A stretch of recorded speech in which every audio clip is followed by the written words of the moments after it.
Hello dear students, in the continuation of application of Gauss law, today at first we find the electric field intensity due to the linear charge distribution. Suppose this is a linear charge distribution having linear charge density lambda, that is charge per unit length. Then at distance small r from this linear charge distribution at point P, we have to find the electric field intensity with the application of Gauss law.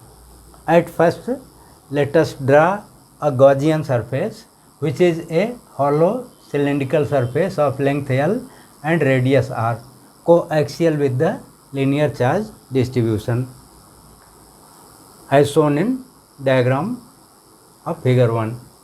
Now from Gauss law, electric flux passing through this Gaussian surface will be equal to the ratio of the total charge enclosed with this Gaussian surface to the permittivity of inside medium. That is, phi is equal to sigma q upon epsilon naught.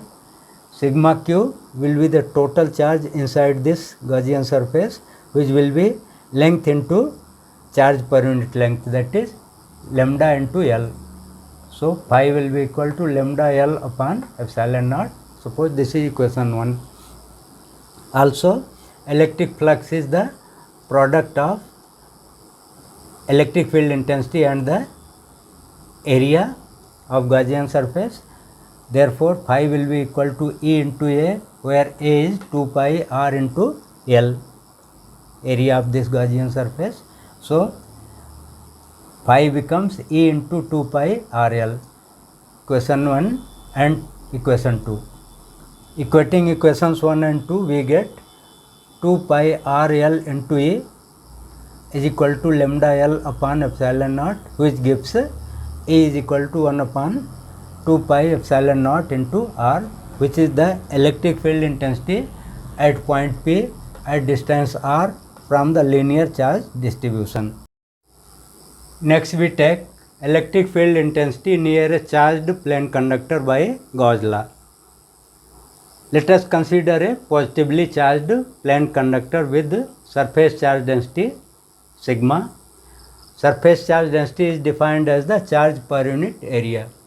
This is positively charged plane conductor having surface charge density sigma. In order to find the electric field intensity at a point P near this charged plane conductor with the application of Gauss law, let us construct a Gaussian surface which is a hollow cylinder of cross-section area A as shown in figure 2. Due to symmetry, electric field intensity E will be same on both sides of the cylinder, which is the Gaussian surface. Therefore, the total electric flux passing out of this Gaussian surface will be E into A plus E into A, that is 2E into A. Suppose this is equation 1. Also from Gauss law, phi is equal to sigma q upon epsilon naught, which is the total charge enclosed within this Gaussian surface upon permittivity. So, charge in this Gaussian surface will be sigma into A and charge in this Gaussian surface will be sigma into A. Therefore, total charge will be 2 sigma into A.